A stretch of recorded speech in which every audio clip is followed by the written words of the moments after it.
Chers petits observateurs, une fois n'est pas coutume dans un Que faut-il savoir avec Alexandre Guirao. Vous allez bien, cher Alexandre? Bonjour POA. On va faire une voiture relativement récente. Elle est du début des années 2000. Hein. Ouais. C'est un gros break Mercedes Oui. avec un moteur essence V8. Alors, ce n'est pas une voiture de collection, mais ça fait un moment que tu me dis, mais moi, j'ai quelque chose à expliquer aux petits observateurs. Il y a, en termes de coût d'utilisation, une chose à savoir sur ce type de voiture. Je veux en parler. Exact. Je vais monter la sauce, mais c'est toi qui vas nous expliquer. C'est tout à fait bien résumé. C'est une problématique qu'on a tous pour une voiture, je dirais, pour faire de la route et faire beaucoup de route. Moi, je fais énormément de route. C'est d'avoir une auto, finalement, qui, à la fin de l'année, ne coûte pas trop cher.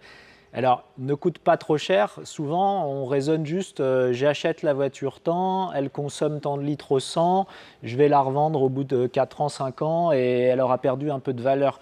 Moi j'aime bien raisonner sur tous les paramètres, c'est-à-dire le prix d'achat, le prix de revente, l'entretien, la consommation, l'assurance, les pneus, et après je divise tout ça par le nombre de kilomètres. Toi, tu as carrément mis tu as fait un modèle. Je calcule. Tu as un logiciel, tu as créé un truc là-dessus. C'est pas un logiciel, c'est un tableau Excel, mais je dirais je calcule mon coût d'utilisation au kilomètre total en faisant vraiment la somme de toutes les dépenses divisé par le nombre de kilomètres, et je compare ça par rapport aux grilles qui sont publiées. Il y a l'Argus en France, hein, on peut le citer, qui a calcule chaque année le prix de revient kilométrique des voitures neuves et donc qui fait une projection pour par exemple 3 ans, 60 000 km. Il vous dit, bah voilà, si vous prenez une Renault Clio, moteur TCE, etc., machin, ça va vous coûter 42 centimes au kilomètre. Bon, et alors, je prends cet exemple-là parce que 40 centimes au kilomètre, c'est à peu près le coût moyen d'utilisation d'une voiture de moyenne gamme neuve, hein, neuve.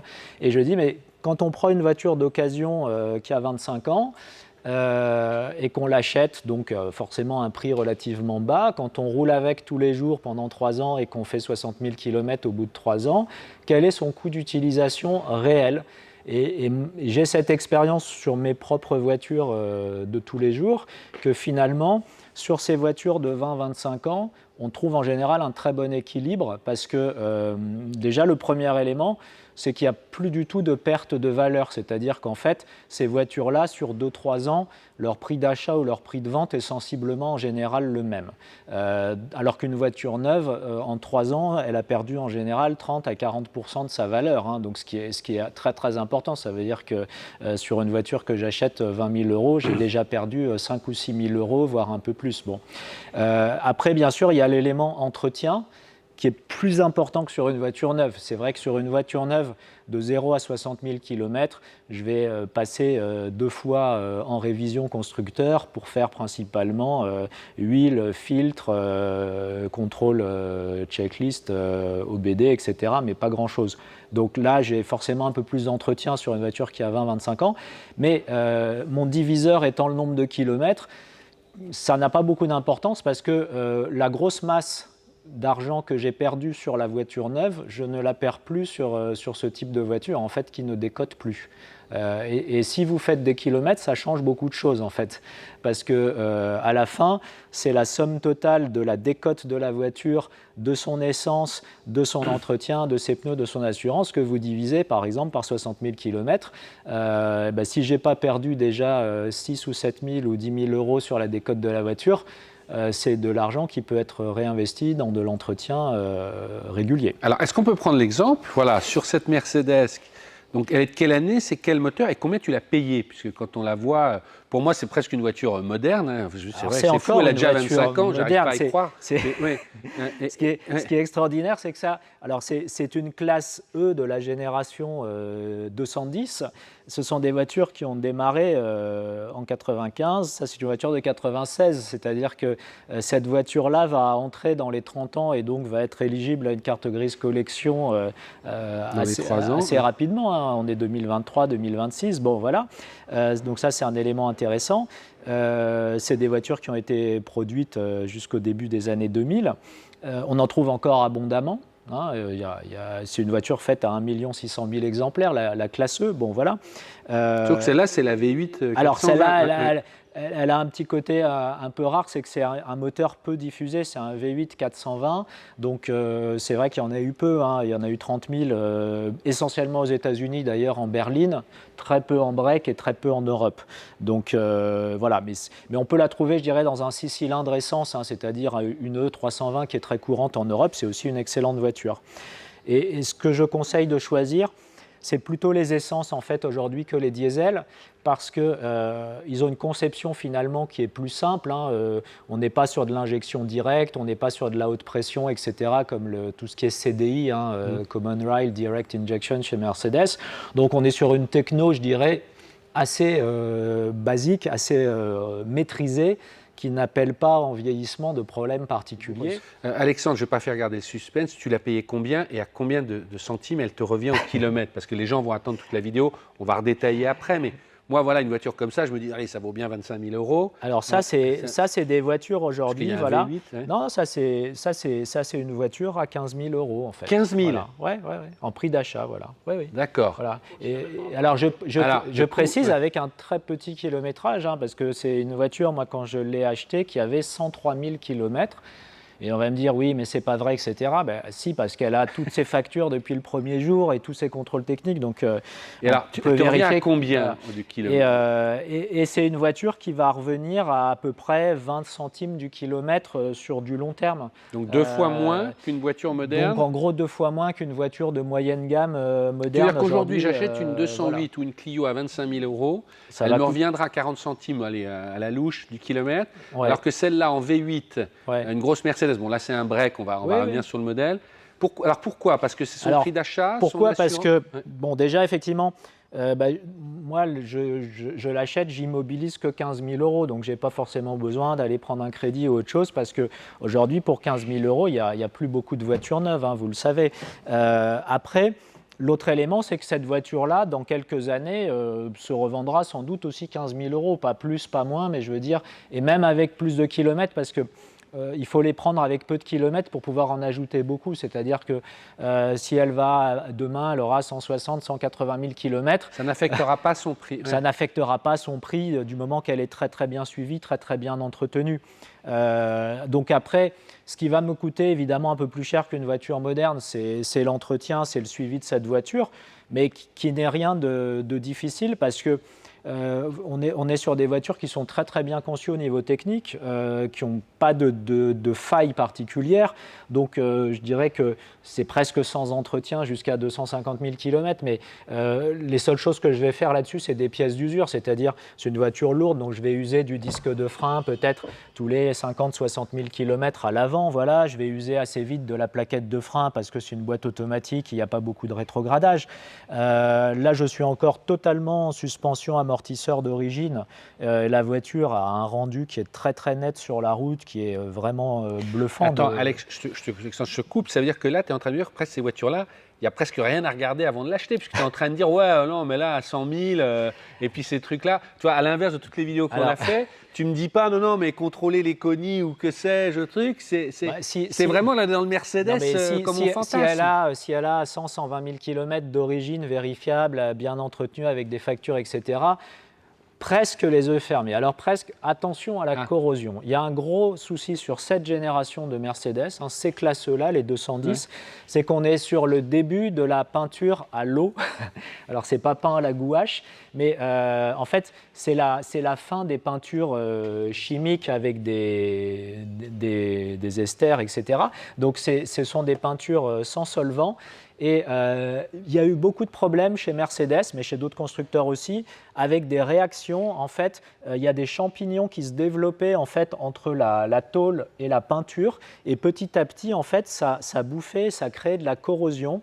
Et quand elles étaient neuves, des fois, au bout de 6 mois ou 1 an, les clients les ramenaient. Alors, pas toutes, c'était dispersé, on va dire, comme phénomène, mais les clients se retrouvaient avec des voitures qui avaient de la corrosion. Donc, cette série-là, compliquée simplement aujourd'hui, parce qu'on peut avoir Alors, le phénomène, en fait, il est apparu très vite. C'est-à-dire, voilà, aujourd'hui, une voiture qui a survécu et qui est en bon état et qui n'a pas de problème, elle n'a pas de problème, elle n'aura pas de problème. Voilà. Ouais. Par contre, il faut voir si si c'est une voiture qui a eu des problèmes et qui a été repeinte plusieurs fois dans sa vie, en fait, le problème, c'est un peu comme dans une maison où on a des remontées d'humidité, on s'en défait jamais. Si le problème est installé, il peut très bien revenir parce qu'il a été traité, on a refait une peinture quelque part. Et les concessionnaires Mercedes, à l'époque, s'arrachaient les cheveux en garantie avec ces voitures-là. Mais c'est vraiment le principal point de vigilance, c'est peinture, corrosion et ce petit phénomène de champignons sous les peintures. Et même si on parle des points à vérifier, je voudrais quand même qu'on monte, parce que ça fait 10 minutes qu'on parle. Tu me dis c'est le plus grand volume de chargement. C'est vrai que c'est rare, mais j'ai envie d'ouvrir le coffre. Mais c'est vrai que c'est gigantesque. Une des raisons d'achat aussi de celle-là, c'était pour un usage familial et d'avoir. Et puis tu vas chercher les voitures avec, un coffre énormément, puis je transporte souvent des roues, etc. Ouais. Donc c'est d'avoir le coffre le plus grand possible. Et là, il est absolument gigantesque. Mais alors, il y a aussi quelque chose que j'aime bien. Alors, il y a une petite surprise, et ça c'est les enfants qui adorent ça, surtout les jeunes, c'est qu'en fait, dans cette voiture, au fond du coffre, j'ai une petite surprise, c'est qu'en fait, c'est une 7 places. Ah ouais, c'est une option ça. Ouais, c'était une option. Mais il y a beaucoup de breaks qui l'avaient, donc c'est une 7 places. Alors c'est pareil. Intérieur cuir, dis donc, j'ai l'impression. Même l'arrière est encore en cuir. Ah, Mercedes, donc, et puis vous avez vu, c'est bien fait, ça s'enlève en un tournement. Les ceintures sont déjà là, elles sont prévues en montage antagoniste. Et puis, il y a encore le souci du détail, mais regardez un petit peu le compartiment de roue de secours, c'est extraordinaire. C'est-à-dire qu'il y a une vraie roue de secours de la même dimension que les autres, qui est énorme. Elle est dans l'aile ici, parce qu'évidemment, ici, il faut la cave à pied pour les passagers arrière. Donc, c'est des voitures, le filet est intégré. T'as un chien, c'est pour ça que toi, tu veux le chien. Voilà, donc le filet est intégré. Ici, on a le petit compartiment avec la trousse de secours, le triangle. Enfin, voilà, le sens du détail est extrêmement bien fait. Tu la connaissais, celle-là ? Enfin, tu avais déjà, avant de la choisir, tu l'avais en tête ou tu t'y es intéressé par rapport au volume que tu cherchais ? Je m'y suis intéressé surtout par rapport au volume parce que je trouve qu'aujourd'hui, en style, c'est une voiture qui est massive. On peut le dire. C'est une voiture par rapport à ce qu'a fait Mercedes après, qui est encore fait mieux. Dans le chose massif. Elle est encore, je dirais, très traditionnelle. On le voit surtout dans l'habitacle. Elle est très proche en habitacle de la classe S, qui est la type 140, qui est contemporaine, de la SL 129. On retrouve le combiné, la casquette tout en souplesse. C'est très rassurant. Ça, c'est le Mercedes qu'on aime. Vas-y, mets-toi au volant, je vais le mettre derrière. C'est le Mercedes absolument qu'on aime depuis. Thibaut, si tu nous entends, je sais qu'il aime. La nuit des temps. C'est-à-dire qu'un bouton, une fonction, beaucoup de boutons, mais pas tant que ça, c'est hyper rationnel. C'est-à-dire que j'ai le poste de radio avec ses boutons, j'ai le poste de climatisation avec ses boutons. J'ai pas encore les boutons au volant sur celle-là, parce que c'est les premières générations de classe E, voilà, donc j'ai pas de boutons au volant, donc c'est très zen, il n'y a rien qui me perturbe, mais il me manque rien, il me manque juste les radars de recul, parce qu'elle ne les a pas, mais je dirais, voilà, c'est très très bien équipé pour l'époque. On parle du V8, parce que V8, qui dit V8 fait peur par rapport à ton coût d'utilisation. Du V8. En gros, si je te suis, le coût d'utilisation, il est faible parce que finalement la voiture demande un entretien très fait. C'est pas plus cher à assurer aujourd'hui quand on a 50% de bonus, un V8 essence Alors, c'est pas plus cher à assurer c'est un petit peu plus cher déjà en carte grise parce que c'est 24 chevaux fiscaux. Donc ça fait encore une carte grise à 600 et quelques euros. Mm-hmm. Après, non, c'est pas forcément plus cher en assurance, ça c'est pas le problème. Et puis, c'est le V8 de la classe S, S420, qui existait en 4 litres 2 et en 500, alors sur le break que en 4 litres 2, mais sur la 420 ou 500 en classe S. Il n'est pas nettoyé, il est un peu sale, il est dans son jus. C'est ce qu'on appelle un M119 chez Mercedes. Alors pour l'anecdote, c'est un moteur terriblement fiable, puisqu'en fait, il a été utilisé à la fois par AMG pour faire les AMG 5 litres et 6 litres à l'époque, et il a été utilisé aussi par Sauber, qui a fait les Sauber C9 et C10, qui ont gagné les championnats du monde d'endurance dans les années 90, avec ce M119, dans une version évidemment turbo-compressée, extrapolée, etc. Voilà. C'est le dernier V8, entre guillemets, bulletproof de chez Mercedes. le M113 qui a été bulletproof, c'est-à-dire assez indestructible. Le M113 qui lui a succédé, qui est un moteur un peu compliqué, avec un double allumage, etc., est un petit peu moins bon sur ce chapitre-là. Donc c'est à la fois un moteur moderne, c'est un 4 arbres à cam en tête, hein, donc 32 soupapes. Il est hyper économe. Alors là, je vais vous surprendre. Julien, il consomme. Julien, pour pas s'il en a marre, on en a marre de se engueuler, donc on ne pose plus la question. C'est un sujet pour moi aussi, pour faire beaucoup de routes. Moi, je t'ai dit, ça fait du 15-20 litres. Non, c'est un 10 litres 5 réel, mesuré. Je ne parle pas de l'ordinateur de bord, mesuré, réel. Par Monsieur Guirao. Voilà, en faisant le plein, etc. Avec un mix un peu de ville, extra-urbain et beaucoup d'autoroutes. Voilà, et sur autoroute, au cruise control, c'est même plutôt 10 litres. Donc, je dirais que pour le plaisir d'avoir un moteur comme ça, avec 40 mètres kg de couple, il y a 280 chevaux, etc., bon, c'est très agréable. Et surtout, il n'y a pas de vibration, c'est-à-dire que sur long trajet, la voiture, elle est calée à 2500 tours sur autoroute. Donc, ça veut dire que c'est très, très relaxant parce qu'il n'y a pas du tout de vibration, il n'y a pas du tout de secousses, etc. Des machines à rouler. Voilà. En fait. Alors, il ne faut pas s'attendre à avoir un bruit de V8, etc. C'est hyper, hyper feutré. Si on veut l'entendre, il faut faire des modifications au niveau échappement pour l'entendre un peu plus, mais ce n'était pas le sujet sur ces voitures-là. Et si vous la prenez en 6 cylindres, elle ne consommera pas moins en fait. C'est pour ça qu'il ne faut pas avoir peur du V8. Si vous en trouvez une en V8, faites-vous plaisir, surtout faites-vous plaisir. Parce qu'en fait, le moteur est fait pour entraîner une masse très lourde et il ne fatigue absolument pas. Si je te suis là, il n'y a pas de bug électronique encore sur ces voitures-là. Il n'y a pas à part. Non, il n'y a pas trop de sujets de maintenance. Là, on est déjà sur des années qui n'ont pas trop de problèmes d'électricité. Alors chez Mercedes, il y a eu des problèmes pas mal de faisceaux électriques dans le compartiment moteur. Si vous regardez un peu sur certaines années, un petit peu avant celle-là, et sur différents moteurs, ils ont utilisé des faisceaux électriques écologiques, là aussi, avec des gaines en fibre de maïs. Et le problème, c'est que ces gaines-là, avec le temps, elles s'abîment, elles se désagrègent beaucoup plus vite, en fait, et les fils deviennent cassants, et donc on perd de la continuité électrique, et donc on est amené parfois à changer toute la partie faisceau électrique du moteur, là où il y a le plus de chaleur. Ça, c'est un petit souci qui était assez récurrent chez Mercedes dans la première moitié des années 90. J'ai retrouvé la question que je me posais. Oui. Tu l'as fait passer en boîtier éthanol. Je sais que tu l'avais fait pour ta BMW. La question de l'éthanol, disons que quand on est sur un gros moteur qui est capable de débiter beaucoup de carburant, elle peut passer assez facilement à l'éthanol, dans le sens où l'éthanol demande d'injecter plus de carburant si on compte en litres à l'heure, hein, c'est comme ça qu'on mesure un débit. Donc sur un V8, on n'a pas de problème, les injecteurs peuvent débiter facilement beaucoup plus. Voilà. Je ne l'ai pas fait pour l'instant sur celle-là, puisque ça ne fait pas très longtemps que je roule avec. J'aime bien toujours me faire une idée avant de le faire, mais effectivement, c'est tout à fait envisageable. Ça permet clairement de diminuer. Moi, je vois sur la précédente où je l'avais fait, j'ai diminué en gros mon coût réel au kilomètre de 30%, hein, ce qui est quand même assez important. Sauf que l'éthanol est remonté Alors un maintenant, peu. C'est vrai qu'en ce moment, il est plutôt à 1,5, 1,10, donc le gap est moins intéressant qu'il y a 3-4 ans quand il était à... Moi, je me souviens quand j'ai été avec la précédente, 59 centimes, 56 centimes. Ouais. Donc à l'époque, quand même, c'était très, très intéressant. Voilà. Là, je dirais que ça se justifie un petit peu moins aujourd'hui.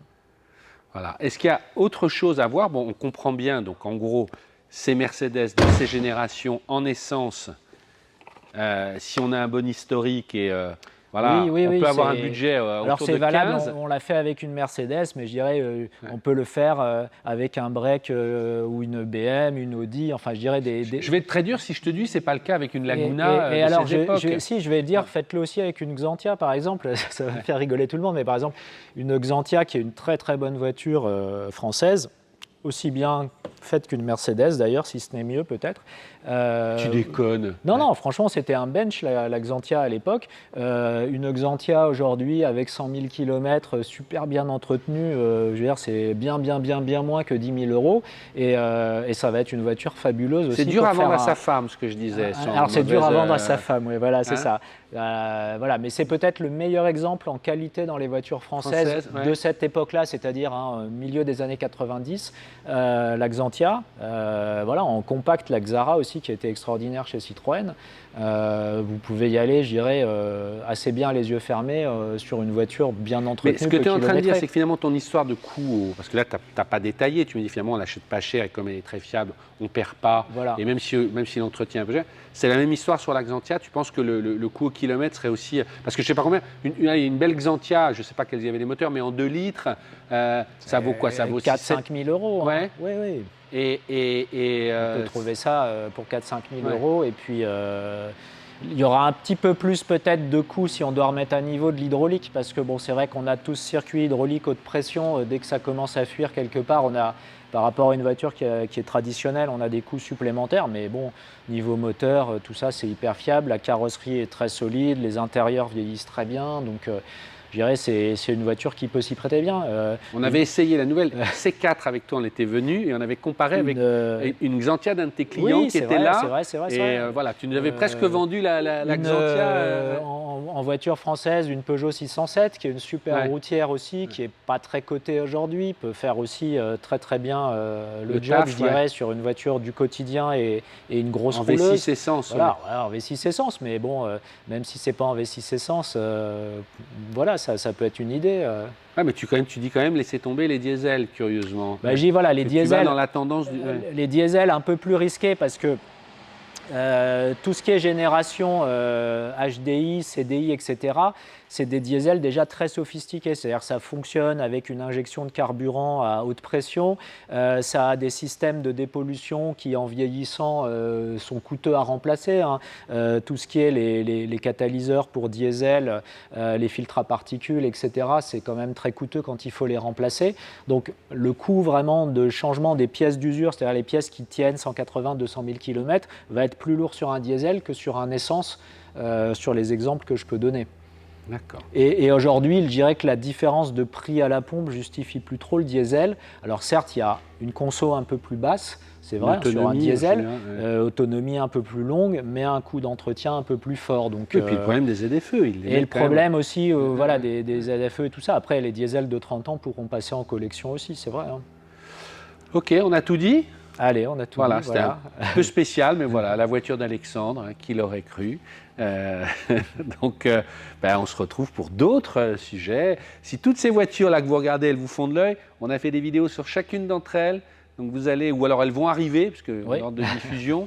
Mais il y en a d'autres. Voilà. Donc, vous allez sur le site POA.tv, vous allez sur YouTube, vous abonnez à POA, c'est important. Et puis, vous pouvez retrouver plein d'essais et de rubriques avec Alexandre. À bientôt. À bientôt. Merci.